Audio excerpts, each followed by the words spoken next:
Hello बच्चों, स्वागत है आपका एमपी पॉइंट्स क्लासेस पर।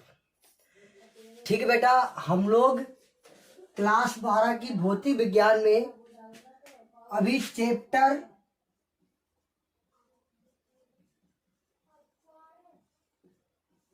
फर्स्ट ही कर रहे हैं, लेकिन आज जो हम लोग पढ़ेंगे वो एकदम दिमाग को हिला देने वाला टॉपिक है। लेकिन ये परीक्षा में लगभग में हर बार, या आप समझिएगा 100% हर बार पूछा जाने वाला प्रश्न है। प्रश्न क्या है कि वैद्युत द्विध्रुव के कारण अक्षीय, चाहे आप अक्षीय कहें या फिर कहें अनुदैर्ध्य, एक ही बात है कि वैद्युत द्विध्रुव के कारण अक्षीय स्थिति में वैद्युत क्षेत्र की तीव्रता ज्ञात करना। यानी कि हमें तीव्रता को ज्ञात करना है, लेकिन कब? जब वैद्युत द्विध्रुव कहाँ रखा हो? अक्षीय स्थिति में रखा हो, या फिर कह सकते हैं अनुदैर्ध्य स्थिति में रखा हो। तब वहां पर वैद्युत क्षेत्र की तीव्रता का मान कितना होगा, ये हमें ज्ञात करना है।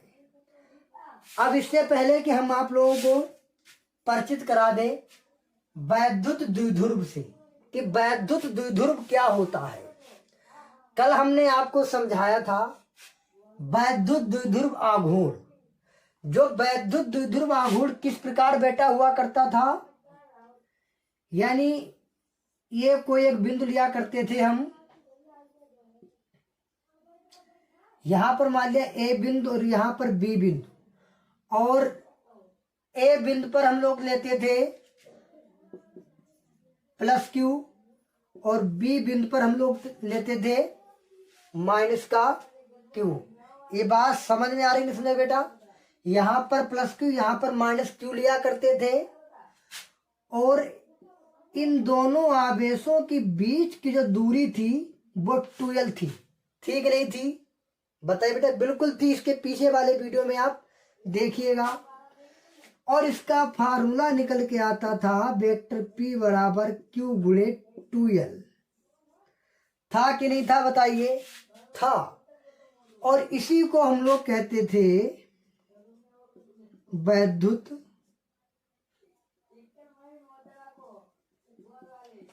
द्विध्रुव आघूर्ण। वैद्युत द्विध्रुव आघूर्ण कहते थे, और वैद्युत द्विध्रुव आघूर्ण को हम लोग P से प्रदर्शित भी करते थे, यानी शो करते थे, दिखाते थे इसको। ये बात आपको समझ में आई कि नहीं आई? ये पिछले वीडियो की बात कर रहे हैं हम, क्योंकि यहां पर इसका बहुत बड़ा ही महत्व है। क्योंकि हमसे कह रहा है कि वैद्युत द्विध्रुव के कारण अच्छी स्थिति में वैद्युत क्षेत्र की तीव्रता ज्ञात करना। किसके कारण बेटा? वैद्युत द्विध्रुव के कारण। बताइए, बात समझ में आ गई? तो ठीक है। यानी एक तरफ हमारा प्लस क्यू हुआ करता था, एक तरफ माइनस क्यू हुआ करता था, और दोनों के बीच की दूरी कितनी हुआ करती थी? 2L। और इसका सूत्र हुआ करता था P बराबर Q गुणे 2L। और इसकी परिभाषा थी कि दोनों आवेशों में से किसी एक आवेश का परिमाण तथा दोनों आवेशों के बीच की दूरी 2L के गुणनफल को, तथा दोनों आवेशों के बीच की दूरी 2L के गुणनफल को वैद्युत द्विध्रुव आघूर्ण कहते हैं। के गुणनफल को वैद्युत द्विध्रुव आघूर्ण कहते हैं। ये था पिछले हमारे वीडियो में। अब आ जाइए इस पर, अब आपको समझ में आएगा। हमसे कहा गया वैद्युत द्विध्रुव के कारण निकालना, हमें अच्छी स्थिति में वैद्युत क्षेत्र की तीव्रता। तो हमारे पास क्या होना चाहिए बेटा? वैद्युत द्विध्रुव होना चाहिए। तो ध्यान देखिएगा, इस वैद्युत द्विध्रुव को हमने यहां पर बना दिया है। यहां पर प्लस क्यू आवेश रखा है और यहां पर माइनस क्यू आवेश रखा। देखिएगा, बिंदु ए पर प्लस क्यू आवेश रखा है, बिंदु बी पर माइनस क्यू आवेश रखा है, और इन दोनों के बीच की दूरी कितनी है बेटा? 2l है, लेकिन हमने प्लस क्यू और माइनस क्यू के बीच के यानी जो मध्य बिंदु है उसको हमने ओ मान लिया। हमने मान लिया कि ए और बी का जो मध्य बिंदु है वो हमारे पास ओ है। अब आपको एक बात समझनी है, जब इसका मध्य बिंदु ओ हुआ और दोनों के बीच की दूरी 2l है तो जायज सी बात है दूरी आधी आधी हो गई, यानी यहां से लेकर यहां तक यल हो गई और यहां से लेकर यहां तक यल हो गई। क्यों? क्योंकि इसका ये मध्य बिंदु यानी आधी आधी दूरी हो गई। बताइए समझ में आई बात? अगर इसको जोड़ देंगे तो यल यल 2l फिर हो जाएगा। अब हमने क्या काम किया कि जो द्विध्रुव हमारा रखा हुआ है ए और बी बिंदुओं पर, उसके केंद्र ओ से, यानी इन दोनों का केंद्र ओ यही तो है, तो उसके केंद्र ओ से आर दूरी पर एक बिंदु पी लिया गया है। ये लिया गया बिंदु पी, ठीक है। द्विध्रुव के केंद्र ओ से आर दूरी पर एक बिंदु पी लिया गया है, जहां पर हमें वैद्युत क्षेत्र की तीव्रता को ज्ञात करना है। बताइए बात समझ में आ रही कि नहीं समझ में आ रही? समझ में आ रही है? ठीक, देखिए, यानी द्विध्रुव के केंद्र ओ से, यानी ये द्विध्रुव का केंद्र हमने ओ और ओ से आर दूरी पर, यानी यहां, चाहे आप यहां से यहां समझ रहे या यहां से यहां तक, बात तो एक ही है, यहां से लेकर के यहां तक दूरी कितनी हमारे पास? आर है। तो आर दूरी पर एक बिंदु पी है जहां पर हमें वैद्युत क्षेत्र की तीव्रता को ज्ञात करना है, यानी हमें बिंदु पी पर वैद्युत क्षेत्र की तीव्रता को ज्ञात करना है। तो ध्यान देखिएगा, जब ओ से लेकर के पी तक की दूरी आर हो गई, ठीक है, तो फिर एक काम करेंगे हम, फिर यहां यानी बिंदु ए से लेकर के, ये बिंदु ए है, तो बिंदु ए से लेकर के पी तक की दूरी कितनी होगी बेटा? आर माइनस यल ही तो होगी। ध्यान दीजिएगा यहां पर, जब पूरी यहां से यहां तक आर है और अब हम बात कर रहे हैं यहां से लेकर यहां तक की, तो जो इतनी जो इधर यल थी वो तो हमें आर से माइनस करनी पड़ेगी। बिल्कुल बेटा माइनस करनी पड़ेगी। क्यों? आर माइनस यल, क्योंकि टोटल यानी यहां से लेकर के यहां तक की दूरी आर है और इतनी दूरी तो हमें नहीं लेनी है, ये वाली दूरी, ये तो हमें घटानी पड़ेगी। तभी आर माइनस यल, यानी ए से लेकर के पी तक की दूरी कितनी हमारे पास है? आर माइनस यल है।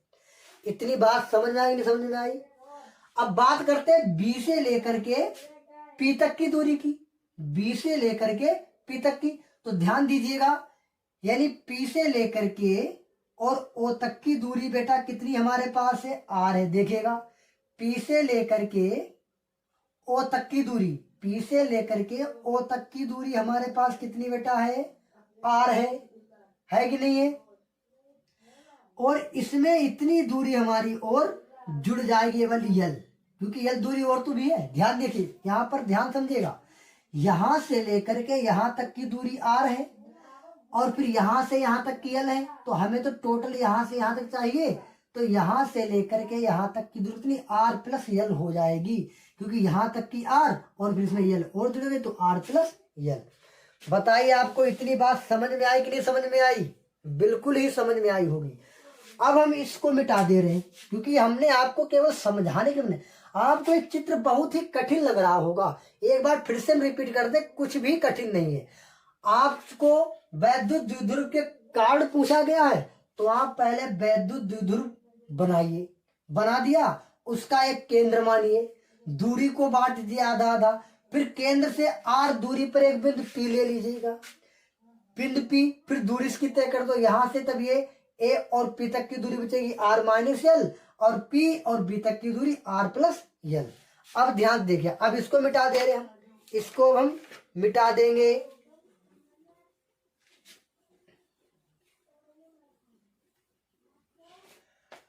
अब अगर आप बात करते हैं कि इसकी थ्योरी कैसे की जाए, इसमें थ्योरी कैसे लिखना है, तो थ्योरी लिखना इसका बेटा बहुत ही आसान, जैसे हमने आपको बताया है वैसे आपको थ्योरी लिखनी। किस तरह थ्योरी देखिएगा, आप इसकी थ्योरी लिखेंगे कि माना ए और बी एक वैद्युत द्विध्रुव है, बिंदु ए पर प्लस क्यू आवेश रखा है, बिंदु बी पर माइनस क्यू आवेश रखा है, इन दोनों का एक हमने केंद्र ओ माना है तो O और A तक की दूरी L है और O B तक की दूरी L है और O से लेकर के P तक की दूरी R है, यानी O से लेकर P तक की दूरी R है।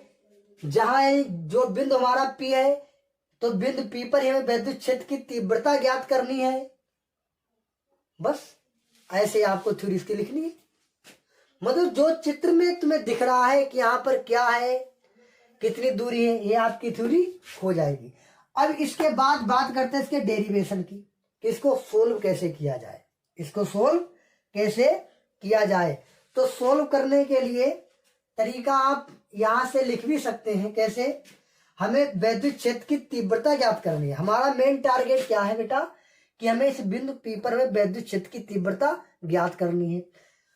अब एक बात ध्यान में लाइएगा, विद्युत क्षेत्र की तीव्रता का जो फार्मूला होता है वो होता है हमारे पास E बराबर 1/4 पाई S0 और K, फिर यहां पर होता है हमारे पास Q/R²। ये सूत्र आप याद रखिएगा, यानी E बराबर 1/4 पाई S0 K Q/R²। अच्छा, K यहां पर क्या है? K जो होता है वो हमारा होता है परावैद्युतांक होता है। K हमारा क्या? परावैद्युतांक। अब ये परावैद्युतांक है क्या?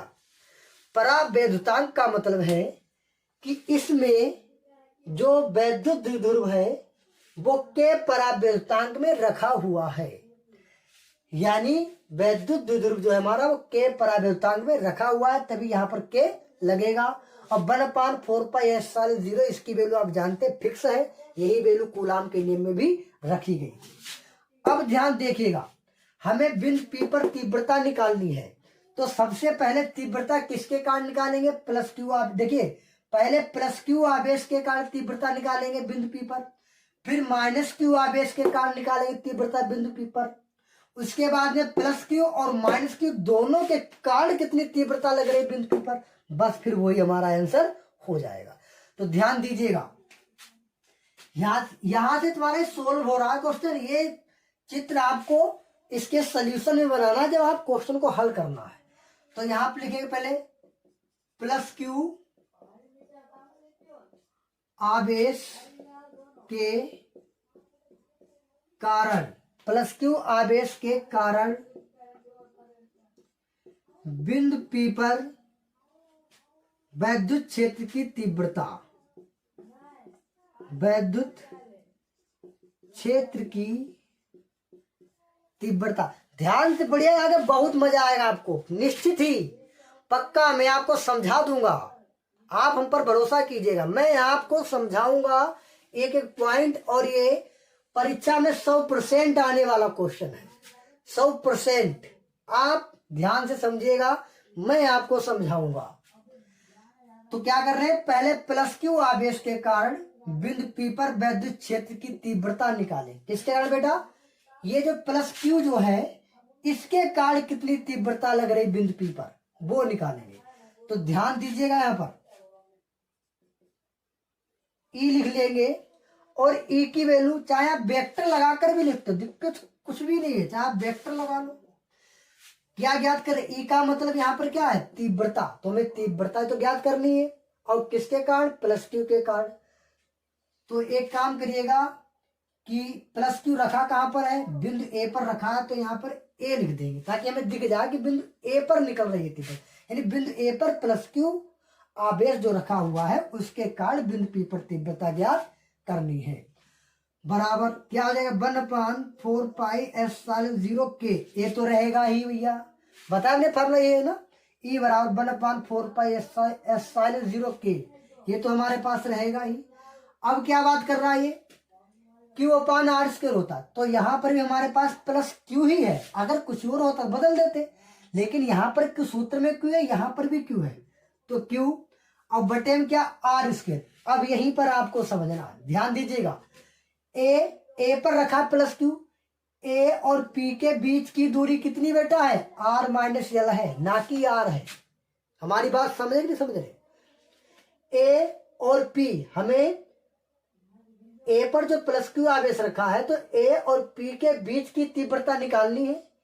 ए और पी, तो ए और पी के बीच की दूरी है कितनी बेटा, आर माइनस एल है। ध्यान दीजिएगा आर माइनस एल है ना, आर माइनस एल। देखो ए और पी के बीच आर माइनस एल, तो नीचे आर स्क्वायर होता है, यहां पर रखेंगे हम आर माइनस एल का होल स्क्वायर। बताइए इतनी बात समझ में आई कि नहीं समझ में आई? बिल्कुल समझ में आई।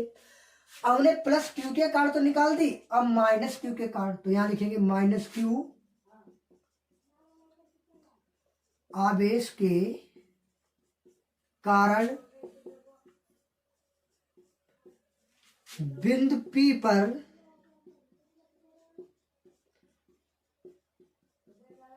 वैद्युत क्षेत्र की तीव्रता। ठीक है, माइनस क्यू आवेश के कारण बिंदु P पर वैद्युत क्षेत्र की तीव्रता कैसे निकालेंगे, वेक्टर E। अब ध्यान दीजिएगा बी वाला कहा, सॉरी माइनस क्यू वाला कहा रखा है बी पर, तो यानी E और बी कर देंगे। जैसे यहां पर प्लस क्यू रखा था ए पर, तो ए ले लिया था। बी वाला कारक माइनस क्यू का रखा बी पर, तो बी 1/4 पाई एस वाले 0 के, ये तो रहेगा ही, ये तो कांस्टेंट होता है, नेतांक ये तो रहेगा। और ऊपर क्या रहेगा, क्यू होता है, लेकिन यहां पर तो माइनस क्यू है, यहां पर तो माइनस क्यू है, तो माइनस क्यू रखेंगे ऊपर। देखिए ध्यान से, माइनस क्यू के कारण निकाल रहे हैं। अब बटे में क्या, आर स्क्वायर। अब यहां पर ध्यान देना है, यहां पर बेटा आर कितना है भाई, बी और पी के बीच की दूरी कितनी हमारे पास, देखिए बी और पी के बीच की दूरी हमारे पास है आर प्लस एल। देखिएगा चाहे यहां पर आप समझिएगा या ऊपर, अब ऊपर एक ही लाइन पर ये तीनों लाइनें सब थोड़ी ना खींची जा सकती है, इसलिए नीचे लिखा गया ये आर प्लस एल, तो नीचे इसमें दूरी रहेगी आर प्लस एल का होल स्क्वायर। बताइए ये बात आपको समझ में आई कि नहीं समझ में आई? बिल्कुल ही समझ में आई। अब हम लोग क्या काम करेंगे, इस पर निकालेंगे परिणामी तीव्रता, यानी प्लस क्यू के कारण तीव्रता लग रही इतनी, ध्यान दीजिएगा, माइनस क्यू आवेश के कारण लग रही तीव्रता पी पर इतनी, यानी ये प्लस क्यू के कारण लग रही है और ये माइनस क्यू के कारण लग रही है। अब हम निकालेंगे परिणामी तीव्रता, परिणामी यहां लिख देंगे परिणामी तीव्रता। अब ध्यान दीजिएगा परिणामी तीव्रता क्या, परिणामी का मतलब अब ये दोनों मिलाकर के कितनी तीव्रता लगा रहे बिंदु P पर, वो निकालेंगे। तो यहां पर क्या कर देंगे हम, केवल वेक्टर E बराबर लिखेंगे। क्यों, क्योंकि अब P पर निकालने यहाँ पर E और A या B कुछ भी, यानी केवल E बराबर, तो क्या हो जाएगा हमारे पास EA अब प्लस का EB। बताइए समझ में आया कि नहीं समझ में आया भाई? इन दोनों को जोड़ देंगे तभी तो परिणामी निकले, परिणामी का मतलब कुल, इसको जोड़ देंगे। अब ध्यान दीजिएगा, अब हम ऊपर चित्र को मिटा रहे हैं और नीचे हम इसका डेरिवेशन करने जा रहे हैं। ठीक है बेटा, हम ऊपर चित्र को मिटा दे रहे हैं, ठीक है, तो इसको मिटा दे रहे हैं और हम परिणामी तीव्रता को निकालने जा रहे हैं। तो ध्यान से देखिएगा, अब आपका यहां से डेरिवेशन होगा, चित्र का काम आपका खत्म हो गया है, चित्र का काम आपका खत्म। अब आपको डेरिवेशन करना है, इसको प्रूव करना है, इसका फार्मूला आएगा कितना, कि वैद्युत क्षेत्र की तीव्रता आएगी कितनी। तो ध्यान दीजिएगा, आपने वेक्टर E लिखा तो ठीक है, थोड़ा इधर लिखिएगा, वेक्टर E बराबर क्या है, EA प्लस EB। तो ध्यान दीजिएगा EA की वैल्यू कितनी है, ये तुम्हारे पास, ध्यान दो, EA की वैल्यू ये है 1/4 पाई एप्सिलॉन 0 के और Q/R माइनस एल का होल स्क्वायर। आई बात समझ में? ये केवल EA की वैल्यू रख पाई। अब रखेंगे EB की, और यहां ध्यान देना ये माइनस यहां पर है, EB के पास में माइनस यहां पर है, वो माइनस निकल के आएगा बाहर, वो माइनस निकल के कहाँ आएगा बाहर, यहां पर समझ लीजिएगा, ये ऐसे हो जाएगा, ये माइनस बाहर निकलेगा, तो 1/4 पाई एप्सिलॉन 0 के और Q/R प्लस एल का होल स्क्वायर। इस प्रकार हो जाएगा कि नहीं हो जाएगा, देखिएगा ये माइनस बाहर निकल जाएगा। अब जब आप इसको यहां पर रखेंगे तो यहां पर माइनस है, यहाँ पर प्लस है। भाई ई बी की वैल्यू तो तुम्हारे पास यही है, तो यहाँ पर माइनस है, यहाँ पर प्लस है, तो प्लस माइनस क्या हो जाएगा, माइनस हो जाएगा। प्लस माइनस क्या हो जाएगा, माइनस। और क्या हो जाएगा, 1/4 पाई एस साइलेंस 0 के और Q/R+L का होल स्क्वायर। आप लोग वीडियो को रोक करके कॉपी में लिख लीजिएगा।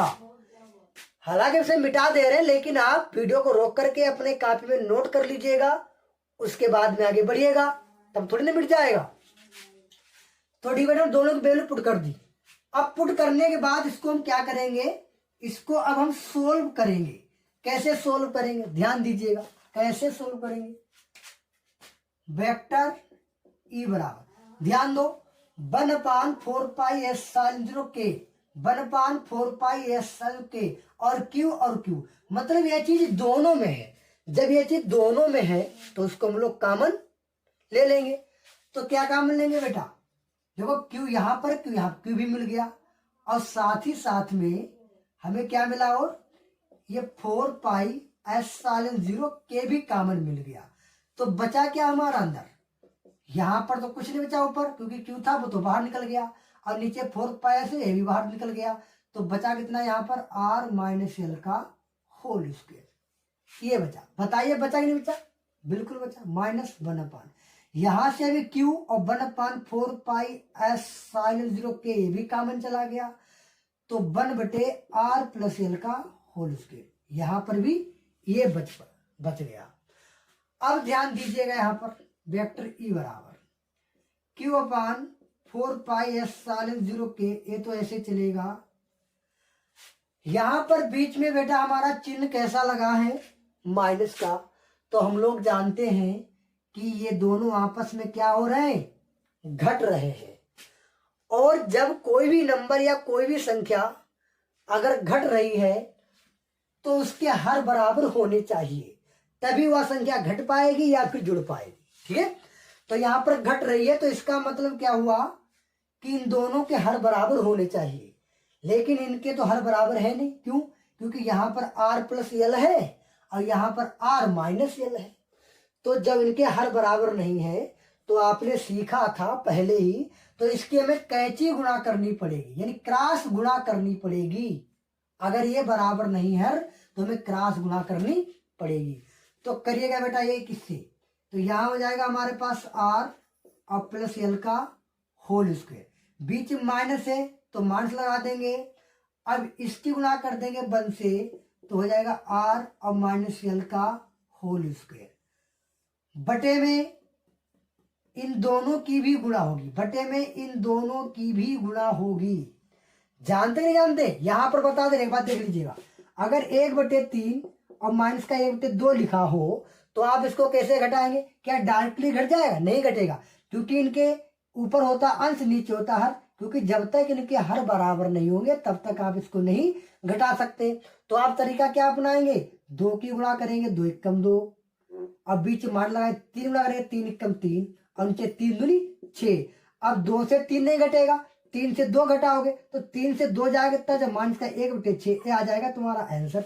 तो भाई बात तो यहाँ पर भी वही है, यहाँ पर R+L है, यहाँ पर R-L है, तो दोनों के हर तो बराबर है नहीं। अगर बराबर होते तो डायरेक्टली घट जाते, दोनों के हर बराबर नहीं है, तो हमें इसी की तरह क्या करनी पड़ी, इसकी भी क्रॉसिंग गुणा करनी पड़ी। जब इसकी इससे हो गई, इसकी इससे हो गई, और नीचे भी इन दोनों की होगी, तो मतलब R और -L का होल स्क्वायर, फिर R और +L का होल स्क्वायर, ऐसे करेंगे। बताइए ये बात समझ में आई, समझाई? ये हमने आपको केवल समझाया था कि इस प्रकार यहाँ पर हमने इसे हल किया है। अब यहां पर देखिए वेक्टर ई बराबर Q/4 पाई एस साइन 0 के, ब्रेकेट, ऊपर ध्यान दो, ऊपर R+L का होल स्क्वायर, R-L का होल स्क्वायर, ये आप एक सूत्र लगा करके इनको खोल दीजिएगा। जो सूत्र होता है A+B का होल स्क्वायर बराबर, क्या सूत्र होता है बेटा, A+B का होल स्क्वायर होता है A² प्लस का B² प्लस का 2AB, होता है कि नहीं होता है। इस सूत्र के माध्यम से इसको खोल देंगे, तो देखिए किस प्रकार खुल जाएगा। ये A का स्क्वायर मतलब हो जाएगा R का स्क्वायर, यल है तो यल का स्क्वायर, फिर उसका 2RL खुल जाएगा नहीं खुल जाएगा।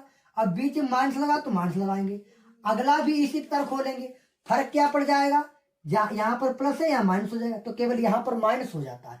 लेकिन अगला जब आप खोलो तो उसको आप ब्रैकेट में लिखो ताकि गलत ना हो पाए। तो खोलिएगा आर स्क्वायर, यल का करोगे तो यल स्क्वायर, फिर माइनस का 2, फिर क्या आएगा 2RL। ऐसे तो खुलेगा, बिल्कुल ही खुलेगा।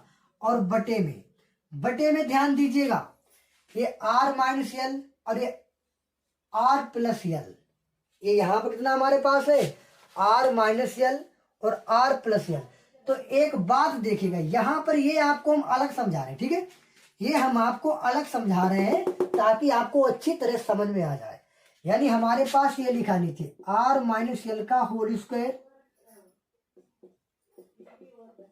और R प्लस यल का होल स्क्वायर, ये लिखा है।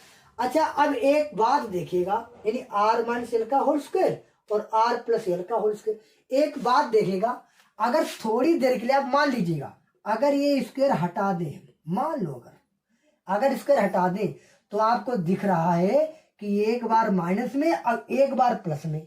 और ऐसा एक सूत्र होता है तुम्हारे पास जो होता है a माइनस बी और a प्लस बी बराबर a square minus B square. बताइए बात समझ में आएगी नहीं समझ में? इधर ध्यान दीजिएगा, a minus B a plus B, एक बार प्लस में एक बार माइनस में, उसको कैसे लिखते थे a square minus B square. ये सूत्र होता है कि नहीं होता है? होता है। तो ठीक इसी प्रकार हम इसको भी तो लिख सकते हैं, यानी R स्क्वायर माइनस का यल स्क्वायर। बताइए बात यहां पर समझ में आएगी नहीं समझ में आई?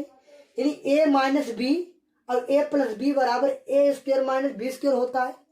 ठीक इसी प्रकार यहां पर भी R माइनस यल और R प्लस यल, तो R स्क्वायर माइनस यल स्क्वायर हो जाएगा। अब बात करते हैं कि यहां पर स्क्वायर था तो चलिए स्क्वायर लगा दिया, जब यहाँ स्क्वायर था तो यहाँ स्क्वायर लग जाएगा, बस यही तो केवल है। नहीं समझ पाए? गुड, समझ गए ना? तो यानी कि ये जो नीचे दिया रखा है हमें, ये नीचे दिया रखा है, इसको हम क्या ले सकते हैं बेटा? इसको हम ले सकते हैं R स्क्वायर और माइनस का यल स्क्वायर का होल स्क्वायर, और ये ब्रैकेट बंद। बताइए बात समझ में आई? वेक्टर E बराबर Q अपान 4πs sin 0k। अब ऊपर ध्यान दीजिएगा, ये रहेगा हमारा ऊपर R स्क्वायर प्लस का यल स्क्वायर प्लस का 2RL को बिल्कुल ऐसे लिख दीजिए। अब इस माइनस के अंदर मल्टीप्लाई करो, जब माइनस के अंदर मल्टीप्लाई करोगे तो जो प्लस का होगा वो माइनस का हो जाएगा, जो माइनस का होगा वो प्लस का हो जाएगा। तो ये प्लस का था ये माइनस का हो जाएगा, ये प्लस का था ये माइनस का हो जाएगा, ये माइनस का था ये प्लस का हो जाएगा। अगर यहाँ पर आप ब्रैकेट ना लगाते तो आप यही गलती कर जाते, केवल R के पास माइनस रहता बाकी सब हमारे वैसे रहते, तो गलत हो जाता है, इसलिए ब्रैकेट लगा करके गला लिखिएगा। और बटे में हमारे पास है R स्क्वायर माइनस का यल स्क्वायर का होल स्क्वायर। अब ऊपर ध्यान दो, ये प्लस का R स्क्वायर, ये माइनस का, ये प्लस का ये माइनस का कट गया, तो हमारे पास कितना बचा? Q अपान 4πs sin 0k। हमारे पास 2RL और यहाँ पर 2RL, तो हमारे पास हो गया 4RL, दोनों जुड़ गए बेटा, 2RL 2R तो हो गया 4RL, और बटे में R स्क्वायर माइनस का यल स्क्वायर का होल स्क्वायर। ये हमारा इतना बच गया। बताइए बात समझ में आ रही कि नहीं समझ में आ रही? बिल्कुल ही समझ में आ रही। लेकिन अब एक बात यहां पर आ गई, इसको मिटा दें, इसको मिटा दें बेटा। गुड, ये तो हमने आपको समझाया था कि इस प्रकार ये बन जाएगा, ये जो हमारा जो है वो इस प्रकार इसको लिखा जा सकता है, ठीक है, इसको हटा दे रहे। अब एक बात ध्यान से देखिएगा, हमसे क्वेश्चन में पूछा गया कि वैद्युत द्विध्रुव के कारण, वैद्युत द्विध्रुव को कैसे प्रदर्शित करते हैं बेटा? P से प्रदर्शित करते हैं। क्या हमारे क्वेश्चन में कहीं पर P आया? कहीं पर P आया?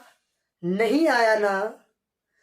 तो इसका मतलब क्या हुआ कि वैद्युत द्विध्रुव के कारण तो हम नहीं निकाल रहे, तो हमें इसमें बनाना पड़ेगा, ये वेक्टर P जो ना हमें बनाना पड़ेगा। अब ध्यान दीजिएगा, हमने आपको क्या बताया था इसका फार्मूला? वेक्टर P बराबर Q गुणे 2L था कि नहीं था? बताइए, था, P बराबर Q गुणे 2L। तो यहां पर तुम्हें दिख रहा होगा, यहां पर दिख रहा होगा क्या फॉर्मूला यहां पर लिखेगा। हमने आपको बताया P बराबर Q गुणे 2L होता है। अब यहां पर ध्यान दीजिएगा, तुम्हारे पास है, कैसे है, यहां से लिख रहे हैं हम वेक्टर E बराबर, ये जो Q दिख रहा है तुम्हें Q, और यहां पर 4 भी तो है, और यहां पर L भी है, और 2 भी है, और 2 भी है। तो एक काम करते हैं, इसमें 1/4 पाई एप्सिलॉन 0 K को तो बाहर लिख दिया, ये Q जो है ना अंदर भेज दिया। गुणे में भेज सकते हो, कोई दिक्कत नहीं, गुणे में अंदर, क्योंकि है तो गुणे में ही, गुणे में आप कहीं पर भी ले सकते हैं। कैसे, अगर 2 गुणे 3 है तब भी 6 होगा, अगर 3 गुणे 2 है तब भी 6 होगा, तो कोई दिक्कत नहीं, चाहे इसको इधर लिखो चाहे उधर लिखिए। तो बात आई समझ में। तो यानी हम क्या काम करेंगे, इसको अंदर भेजेंगे, तो अंदर जब भेज देंगे तो अंदर क्या बनेगा, हमें Q गुणे 12 बनाना। तो यहां से हमने ये वाला Q ले लिया, ये वाला Q ले लिया, और ये 4 है, 4 से हमने क्या ले लिया, 2 ले लिया केवल, और एक ये वाला हमने EL ले लिया। बताइए, ध्यान दीजिएगा, ये अंदर Q भेज दिया, एक हमने Q लिख दिया, गुणे में यहाँ पर 4 है, तो 4 से हमने 2 ले लिया, तो 2 लिख दिया और ये लिख दिया। अब हमारे पास बचा क्या, हमारे पास बचा क्या, हमारे पास अभी ऊपर बचा, देखो यहाँ पर 4 था, 4 से केवल 2 ही तो लिया, तो अभी 2 बचा, अभी हमारे पास बचा 2, तो चलिए उसको यहाँ लिख दे रहे, 2 बचा हमारे पास अभी। और क्या बचा हमारे पास, अभी R बचा, तो यहाँ पर लिख देंगे हम R। बताइए कोई दिक्कत, अगर ऊपर ऊपर गुणा करेंगे तो रहेगा तो वही। अच्छा, बटे में क्या चल रहा था हमारा, बटे में R² माइनस का L² का होल स्क्वायर। बताइए इतनी बात समझ में आई कि नहीं समझ में आई, बिल्कुल ही समझ में आएगा बेटा, बिल्कुल ही समझ आए। अब आप यहाँ पे लिख दीजिएगा, चूं P बराबर क्या होता, Q गुणे 2L। बेटा कुछ नहीं किया, केवल यहाँ पर उसका फैक्टर कर दिया, ये Q को लिख दिया, अब 4 था, 4 को 2 लिख दिया, और इसके साथ में ये लिख दिया, यहाँ से 2 बचा उसको बाहर लिख दिया, R बचा उसको बाहर लिख दिया, कोई दिक्कत नहीं, क्योंकि चाहे आप 2 गुणे 3 लिखे तब भी 6 होगा, ठीक है, या तब भी 6 होता, या केवल 6 लिखे, तो यानी 4 को तोड़ दिया यहाँ पर। इतनी बात समझ गए, बिल्कुल समझ गए। अब ध्यान दीजिएगा कि वेक्टर E बराबर 2R बटे में 4 पाई एप्सिलॉन 0 K। और एक काम और भी करिएगा, एक काम यहाँ पर और भी करिएगा, हमारे पास यहाँ पर L का कोई भी कार्य नहीं, और यहाँ पर आपको L को भी 0 रखना पड़ेगा, ये बात आपको याद रखनी पड़ेगी। यहाँ पर R को नहीं रखेंगे, यहाँ पर L को क्या रख देंगे हम, 0 रख देंगे। हमारी बात सुनिए, क्यों 0 रख देंगे, क्योंकि ऊपर से L को हम गायब कर रहे हैं, तो नीचे से भी L को गायब करेंगे, क्योंकि जहां पर 2L है वहां पर क्या लिख देंगे, जहां पर Q गुणे 2L है वहां P लिख देंगे। तो ऊपर से जब L गायब हो रहा तो नीचे से भी L को गायब कर, तो L बराबर 0 नीचे रख देंगे, नीचे रखेंगे। तो ध्यान दीजिएगा, ऊपर हमारे पास ये Q गुणे 2L है, वहां पर क्या लिख सकते हैं, P लिख सकते हैं, बिल्कुल वेक्टर P। और यहाँ पर नीचे क्या, R² और माइनस L², सॉरी 0² कर देंगे, क्यों, क्योंकि R² और जहां पर L है वहां 0 का 0²। अब यहाँ पर ध्यान दीजिएगा, ये वाला आपने नोट कर लिया, ये वाला आप नोट कर लीजिएगा, ये वाला आप कॉपी में वीडियो को रोक करके नोट कर लीजिएगा। हो गया नोट। देखिएगा क्या कर सकते हैं इसमें, हम इसको आगे कैसे कर सकते हैं। वेक्टर E बराबर 2R बटे में 4 पाई एप्सिलॉन 0 K, इसी प्रकार तो हमारा चलेगा। अब यहां पर ऊपर क्या बचा हमारे पास, P वेक्टर का, नीचे R² से जब 0 घटाओगे तो बेटा कितना बचेगा भाई, R² से 0 घटाओगे तो रहेगा तो हमारा R² ही, लेकिन साथ में ऊपर इसका स्क्वायर हो रहा था। बताइए भाई, R² से 0 का वर्ग करोगे तो 0 होगा, और R² से 0 घटाओगे तो R² रहेगा, ऊपर स्क्वायर तो ऊपर स्क्वायर लगा दिया। अब एक बात और भी समझिएगा, निर्वात में अगर क्या होता है, निर्वात में K का मान 1 होता है, निर्वात में K का मान 1। हमने मान लिया कि जो द्विध्रुव था वो K पराव्यतांक में रखा है, या हमने मान लिया के पराव्यतांक नहीं वो निर्वात में रखा है, तो के का मान क्या कर देंगे 1 कर देंगे। तो हमारे पास क्या बचेगा, वेक्टर ई बराबर 2r बटे 4πε0, के को नहीं कर लिखेंगे। फिर वेक्टर p और नीचे कितना हो जाएगा r की पावर 4, कितना जाए बेटा r की पावर 4 हो जाए। कैसे, तो 2 दूनी 4। अब यहां पर ध्यान दो, एक r से और एक r हमारा कट जाएगा, यानी हमारे पास बचेगा वेक्टर ई बराबर 1/4πε0, और ये 2 बचा, इसको उसके साथ लिख देंगे, तो 2 वेक्टर p और बटे में r की घात 3 बचेगा। क्यों, देखिए 1/4πε0, 2 को p के साथ दे तो 2p और बटे में r की घात 3 लिख देंगे। और ये विद्युत क्षेत्र की तीव्रता है, इसका मात्रक बेटा होता है न्यूटन प्रति कूलाम, न्यूटन प्रति कूलाम। अब आप ध्यान से देखिएगा, क्या हमें जो प्राप्त करना था वो हमें प्राप्त हुआ कि नहीं प्राप्त हुआ।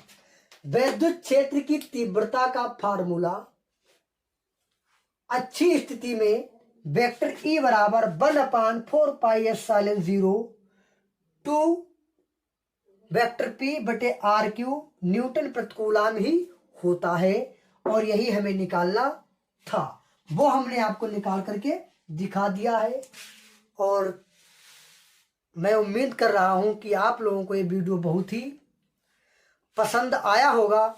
आप लोग थोड़ी मेहनत करिएगा बेटा हमारे लिए, यानी आप अपने अध्यापक के लिए थोड़ी मेहनत करिएगा, ताकि मैं आप लोगों को और ही अच्छे तरीके से समझा सकूं। बेटा आपका सपोर्ट ही हमारे लिए सब कुछ है। केवल आपको केवल एक उंगली यानी एक अंगूठे को केवल प्रेस करना है, यानी दबाना है आपको अंगूठे को, और आप हमारे चैनल को लाइक, सब्सक्राइब और शेयर कर दीजिएगा, ताकि मैं आप लोगों के लिए बहुत ही अच्छा और ही कर सकूं। और मैं आपके उज्जवल भविष्य की कामना करता हूं। आप लोग हमेशा ही पढ़ाई में अच्छे रहें। तो ठीक है बेटा, मिलते हैं अगले वीडियो में, तब तक के लिए जय हिंद, जय भारत।